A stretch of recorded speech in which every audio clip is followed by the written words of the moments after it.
You're listening to Recovery Survey, the podcast that shatters stigmas around different types of addictions and takes a deep dive into spiritual principles. I find a lot of wisdom that comes from your show. You interview different people, and I know you just do an overall good job, and you're a blessing to recovery in general. So I want to make that very clear for the record that I love the movement that you have, what you're doing. You're saving lives, and you're educating and informing people. And I think that's important. I want to thank my friends at Recovery Survey for giving me the opportunity to talk to them about my recovery journey. Thank you for having me on the new podcast that you just developed, which is unbelievable, Recovery Survey Podcast. I really appreciate what you're doing and been doing and continue doing.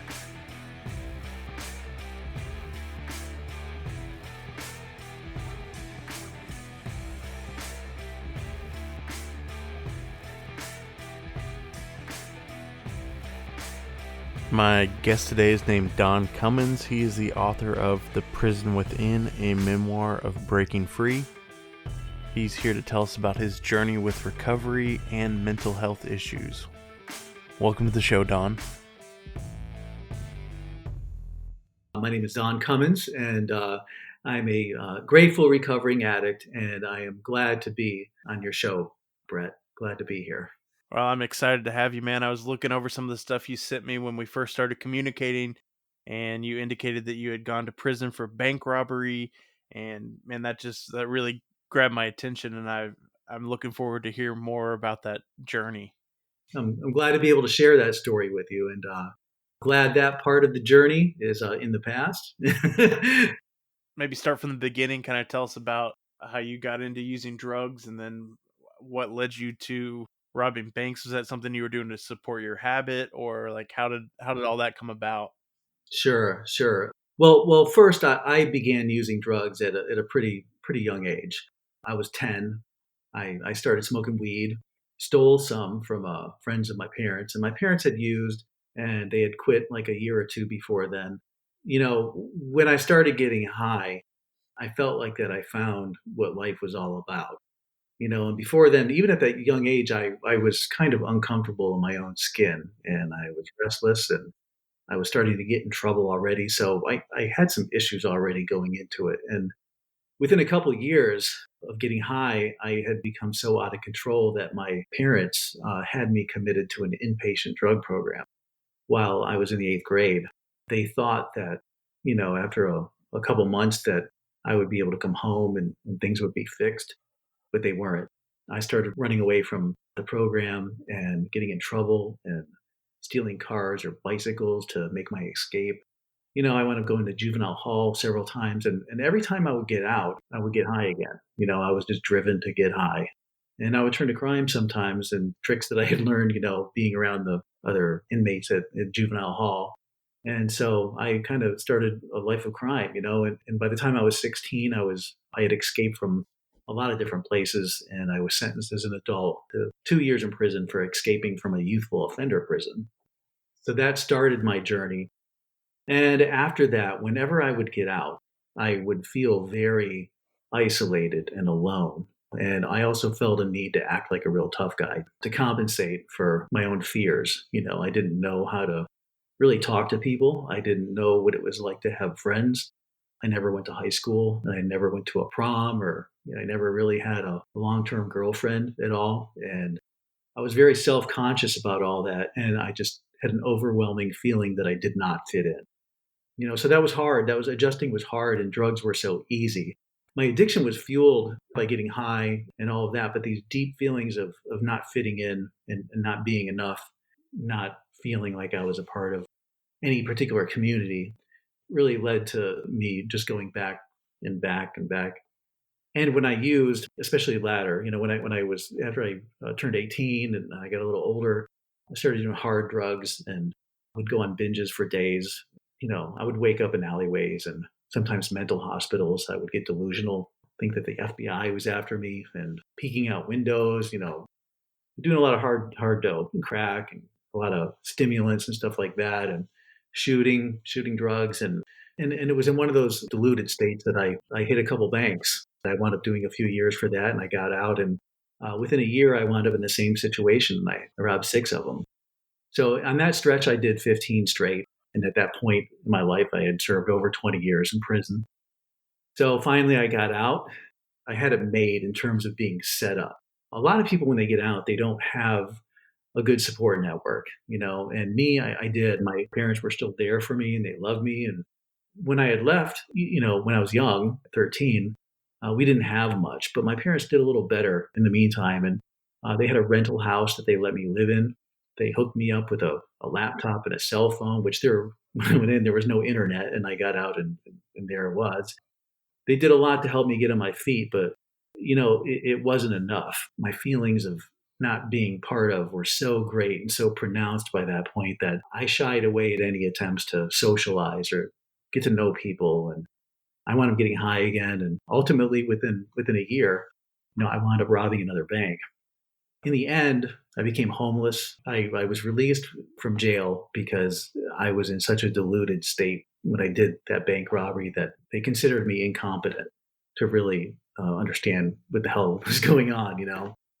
So I just kind of made the circuit of homeless shelters and mental hospitals and extreme homelessness for a while there. And one day I was like ready to give up.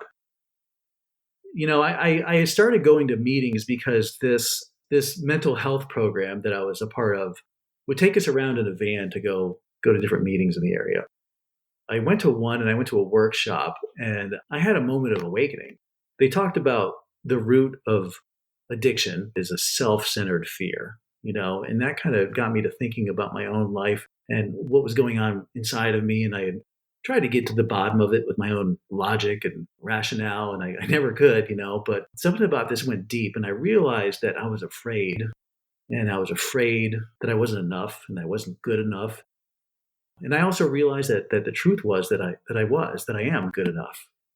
It's kind of hard to describe, everything that was going through my mind and in my heart at that moment. But up to that point, I had never been able to ask for help. I would have the thought of getting high, and I would have someone that told me, "Well, hey man, just give me a call if you think you're going to get high." But I could never get to that point because it was like if I had an opportunity to get high or if money suddenly got in my hand, my knees would get weak, my stomach would turn, and just to be real, I would have to take a shit. That's how just visceral it was for me. And I didn't think about calling anybody.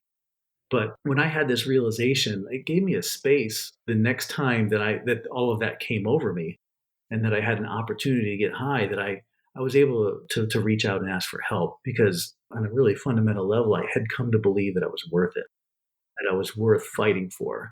So I did, and I was able to put down the dough with the help of a sponsor and a support group. For the first time in my life, I was able to, have friends and who got me and understood me, and I was able to interact with them and develop confidence in many of the things that I had never had an opportunity to experience, with my history.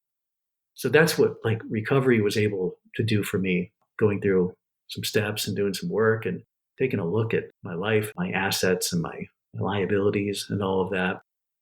Life began to do a major 180 for me.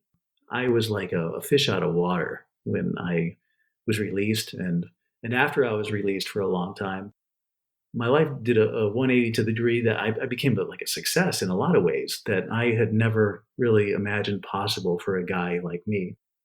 And it was recovery that 100%, that allowed me to do that.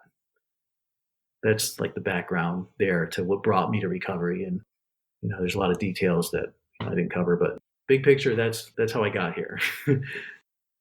You touched on something that a lot of people have brought up and that I've experienced myself, and that's the feelings of inadequacy and not feeling like you belong. And that's part of the reason that I started using was I was trying to find people to accept me and like I guess build friendships because like you were talking about, like I was kind of that awkward kid and I didn't really know how to start those friendships. And like the kids that were using, like when I was using with them, it seemed like I was part of that group. And so that was kind of what led me to start using in the beginning, was just trying to feel accepted and feel like I was a part of something.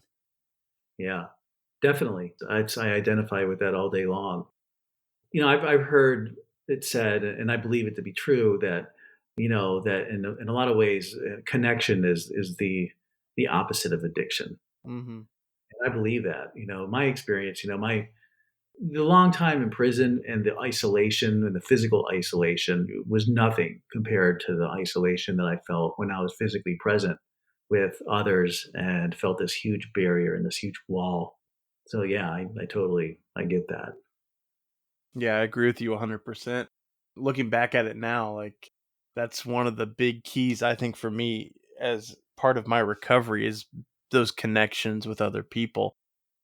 Probably wouldn't have said that when I first came in the rooms that that was what I really wanted or needed, but looking at it now, I can see that those friendships and that camaraderie and us having been through some of the same kind of situations and had those same feelings and emotions and desperation and the loneliness and all those things that come with addiction, like having those connections now where I know I can pick up my phone and call somebody that's been through similar stuff to me and they'll answer. That's huge. And I've learned about intimacy. That was something that I never really understood before coming into the program.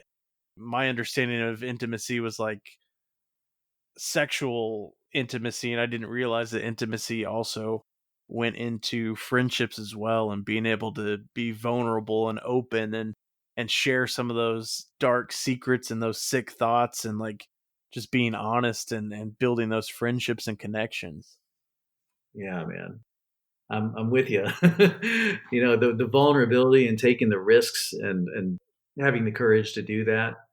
Yeah, that's huge, and it pays off, man. And I find myself always having to do that. I mean, just getting clean and then building a life, doesn't make that unnecessary anymore. I keep having to do that on new levels all the time. And when I choose to, for whatever reason, life gets busy, my priorities kind of get out of whack for a while, and they do every once in a while. I'm reminded, how I need to keep taking it to another level and keep applying a program to my life, and that this journey doesn't just stop. And I'm glad it doesn't, because man, it's a hell of a ride. What was your rock bottom? What made you finally decide that you had had enough? 'Cause you said you got out of prison and then you ended up using again. Like, what was the moment or what was the event that happened that made you get to that point where you were like, "All right, I gotta try a different way of life. I gotta do something different." When I think about that, I think about a series of events, really, for me. It's funny how denial works, when I think about it, how the truth can be so obvious to other people, but not myself. For so long, I was willing to tell myself whatever it was, to make myself feel better. So, I didn't see things for what they really were, but it got so in my face at the end that I was suffering because I couldn't stop using. And I was very afraid to use because I didn't know what was going to happen when I did.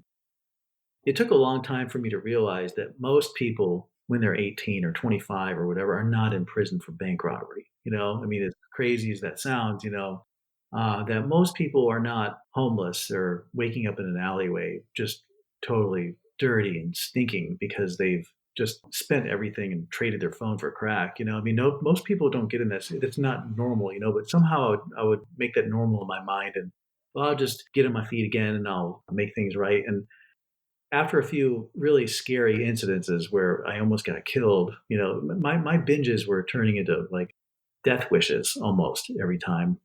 Partly because I was so desperate, but partly because I began to loathe myself so greatly and to such an extent that I was taking risks that, were just insane, man. And with a lot of guilt. I think the bottom line for me, really my bottom line was the guilt and the shame and the feelings of just self-hatred that come from knowing that I'm continually doing this, hurting anybody who cares for me, and I can't seem to stop, and I don't know what it is. I hear just don't use, or just call somebody. And for me, I was unable to do that until I had that moment of awakening. And it's different for everybody, but when I went to this workshop, one thing they explained is that, part of a spiritual awakening is however you think about your higher power or God or whatever that means to an individual, that the commonality to it is that, like, if you think of that connection like a pipe, like a big round, something that's filled with rocks and all kinds of stuff. And what an awakening does is it removes some of that, so that you have a connection again. Stuff can get through there, And when I had that awakening, it grounded me in a way that allowed me. I really didn't have a choice before that. So I think that my bottom like came from a series of incidents that just left me horrified with the person that I had become, and a disgust with myself that I wasn't able to stop. I needed help. I needed a miracle. I'm really grateful that I got that. That helped me to ask for help. I feel like if somebody feels like they're not worth helping, then why would they reach out for help? But I kind of got a glimpse of that. That was the game changer for me. Sometimes when people ask me about bottoms, I like I draw blanks because I've had so many insane bottoms that it would be a good bottom for someone else but me. For some reason, it wasn't that. It was like more of an internal bottom, like a spiritual bottom. I had a sponsor that I had for a minute there, who he kind of realized that I was really struggling asking for help when I really needed to ask for help. And he just encouraged me to make a decision that things are going to turn around for me, that my higher power would help me, and that at the time I was struggling with whether I was insane or not because I was in a mental place and I couldn't figure out what was wrong with me. And I was trying to fix me and I wasn't good at fixing me. I needed something to help me, and anyway, he told me that, that God or the universe or whatever that meant to me is bigger than my addiction, is bigger than my crazy, if I am crazy, that the answer is not within in the sense of my own logic, that the answer is my higher power, which I believe is within me, but that if I trusted that and I believed that and I made a decision that help is on the way, that it would give me the hope to get through whatever period of darkness that still lay before me, to where I would be able to ask for help, because he understood that I was really struggling with that. And it wasn't an intellectual thing. Oh, I decide I'm going to ask for help from now on.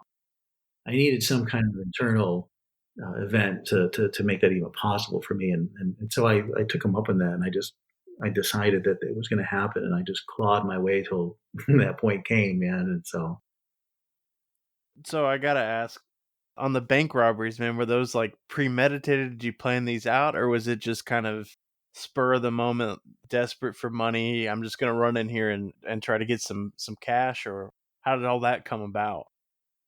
on the bank robberies, they always happened after I had been, up for 3 or 4 days. When I got the money, I definitely used that on drugs. But at the time, I was literally like delusional. I would think that the FBI was involved, that I was on some mission. It's so insane when I look back at that now and the way my thoughts played out. Yeah, I never had the idea, well, I really need drugs bad, so I'm going to rob a bank. Banks are where the money's at. I was aware of that. Banks have money, but I was just really out there. Maybe on some internal level, that's how I justified it. Well, the FBI wants me to do it. They're talking to me. I hear them like a radio in my head telling me to go up to that place and do that. And that's some really weird shit. Now looking back at it, I mean, that sounds so strange, but that's where my addiction took me. And I think that my paranoia that, I mean, everybody knows that, you stay up for days on stimulants and all that, and you get kind of loopy and you get paranoid. But with me, that went to a whole new level. And I think that part of it was maybe I tend to be paranoid, as it is on some level. Maybe it was because of my conscience. I knew that I was kind of like committing treason against myself. Whatever it was, it really got way out of control when I would be up for days and days. And so that's kind of like the frame of mind that I had when I went in there. It wasn't just to get high. It was I thought I was on some kind of mission. And it's confusing looking back on it now. And the time that I received a 20-year sentence and I did 15 on that one, the same kind of thing played out then. And the courts weren't really, they were kind of aware that that played a part in it, but they didn't really take that into account when they sentenced me. And the most recent time, which was just like, oh gosh, in 2009, that time they did. The system had changed a little bit, I believe, and they were more aware of mental health issues. And, I had been diagnosed as a schizophrenic. I had been diagnosed with a schizoid personality disorder. largely as a result of these things, largely as a result of seeing a psychiatrist, explaining to them what had been going on with me. So they went to the slam dunk, you're a schizophrenic. That's what it is. But I didn't have those thoughts when I wasn't using drugs and I hadn't been up for several days. So drugs had a lot to do with that for me. Some of the other diagnoses I had, like schizoid personality disorder or ADHD or some other things, I think that, I've got some issues, as many of us do. But I think that misdiagnosis is really, I can speak for myself for sure. And I know other people that are in the same boat. Misdiagnosis happens a lot when people have been subject to trauma. They present symptoms that kind of indicate a mental illness when it really might not be that. It might just be some other things going on that need to be addressed. I can definitely relate to what you're talking about, paranoia and stuff when you've been up for days and days and days. I've experienced that. I was the guy that was taping aluminum foil over my windows and adding deadbolts to my bedroom door and just convinced that there was someone spying on me. And like, I can definitely relate to that state of mind that you're talking about. And I think, at least from my experience with all the different people I've gotten the opportunity to talk to, I think mental illness and addiction kind of go hand in hand. I think a large majority of people that suffer with substance addictions also have some type of mental health issue, as well as the substance abuse issue. Yeah, for sure. For sure. I totally agree. I was committed to a mental hospital when I was 14. It was mainly for evaluation to see if there was hope for me before I was sent to the state reform school for boys. And they had diagnosed me as schizoid. And the reason they did that is because I had huge walls up and I didn't interact with the other kids that well. I kept to myself, and they said that I was kind of flat and I wasn't really expressive with my emotions and so forth. It wasn't for the reasons that they thought. I had been through a lot of things before that. I had been traumatized in ways I had, on a few different levels, when I was young and, the experiences I had up to that point. I had huge walls up and I was afraid of intimacy and all of those things. And I was very reserved. And one of the cool things about recovery that it's shown me is that when I am able to feel safe with people, then my whole personality changes. Now that I've got a little few days, I'm able to consistently be that person that I feel like I was always meant to be. I don't have to be afraid and I don't have to be so reserved that I'm timid or not saying what I really think. And I don't have to overcompensate by acting like I'm a badass when I'm really not. Good mental health is it's sanity. I swear to God, man, this program works. Being restored to sanity, a little more every day. Really grateful. That's one of the gifts of recovery is gradually we are restored to sanity, and we start to learn and grow. And I think it's important for us to take time out of our day to do things that are beneficial for our mental health as part of our daily recovery regimen. I try to start my day off with a few minutes of prayer, meditation, read a daily meditation out of a recovery book, and just kind of start my day in that mindset of recovery and contact with the higher power, and just kind of try to get in that state of mind. Yeah, yeah. You're preaching to the choir, man. I I experience that on a regular basis, when I don't do my morning routine. And sometimes it doesn't have to be a huge thing, it's like if I put forth the effort, even if it gets interrupted or something happens or whatever, if I'm not as mindful as I set out to be, the fact that I did the right thing kind of sets the tone of my day. But if I start my day by making excuses and not doing what I know in my heart is right for me, then I've just allowed some bad shit to creep in. It can be kind of a slippery slope. You eat that one cookie, you know, you're you're gonna finish off that whole box, on some level, And so for me, that's how it works. If I don't put my recovery first at the beginning of the day, or if I don't get it right soon after, some days my boys will wake up earlier. I have a 4 and a 6 year old, and things don't play out like I expect them to in the morning, and but I kind of got to take a moment later, whether it's right before I go into work or whatever I'm doing, that just for today, recovery is first. If I don't do that, then, on some level, it goes downhill a little bit. And if I get into that pattern for a few weeks, then, oh my God, man, I find life can get kind of insane. Nowhere near like it used to be, but I recognize it. I can feel it. I feel off center and I need a program. I need a path. And I'm grateful for it. Absolutely, man. That was beautifully put. The thing that's on my heart to share with people is that recovery and this program, it's a miracle. It really is. And that there is no limit to the growth that's available to us. And I didn't really talk too much about like where my life went, after this. And the inside, my life has become much more manageable. I feel much better about myself. Today, I love the person I see when I look in the mirror. That has all like manifested itself on the outside in many ways too.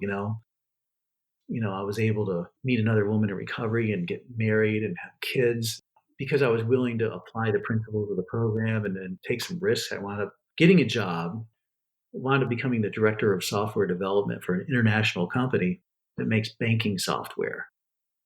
And I got into speaking and talking to kids at high schools and doing some other things and wrote a book. And it's amazing what's happened in my life. When I look back on it and I look at the person that I used to be, it's like, I can't even believe it sometimes. I'm not unique. Recovery can do for anybody what it's done for me. And everybody's different in their dreams and what they want. Not everybody wants to get married and have kids. Not everybody wants to follow the same exact path and make the decisions that I made. But I guess what I mean is that recovery is so powerful. It holds the promise of the life that each one of us truly wants inside and is fully able to deliver that. My message is hope, that if someone like me that went from literally the absolute gutter to where my life is today, that absolutely anybody can have this life. That we just need to be willing to have the courage to ask for help. And if we don't believe that we're worthy or that we're good enough or that we believe that we're not worth saving, that we are. My story, I don't want to make this into a big book plugging thing, but I do have a book that's coming out that tells my story for anybody that's interested. Yeah. Please tell us about the book, social media, website, all that kind of stuff. The book is called The Prison Within, a memoir of breaking free. And you can just go to theprisonwithinbook.com. And it's being released November 20th. You can pre-order it now. And you can also download a free sample of it. My site is don-cummins.com and social media, Don Cummins. So you can look me up there and I'll be sharing, I'm sure if Brett posts about this, I'll share it. I'll be in that or tagged or whatever. And so, yeah, I'm just really, really excited about, doing what it's on my heart to do. And that's just to spread this message and by book or by speaking or doing all those things. And recovery works. It's a really awesome thing to be here today. And I'm grateful.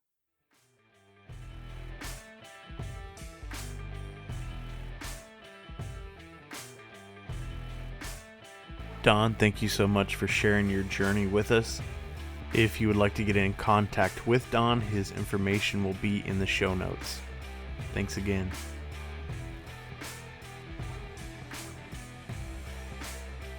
You've been listening to Recovery Survey. If you got anything out of today's episode, I'd ask you to please leave us a 5-star review and share this episode with a friend.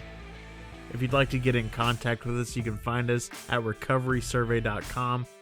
You can listen to all of our episodes on the website as well as connect with us on social media where you can get previews for upcoming episodes. Hey guys, I wanted to let you know about an exciting new partnership with Broken Chains Apparel. They're a custom online shirt retailer that designs cool shirts for people in recovery. They want you to be proud of your recovery and wear it boldly. They're offering our listeners a 20% discount. All you have to do is use the promo code RECOVERY at checkout. Go grab your shirts today at brokenchainsapparel.com and follow them on Facebook and Instagram at Broken Chains Apparel.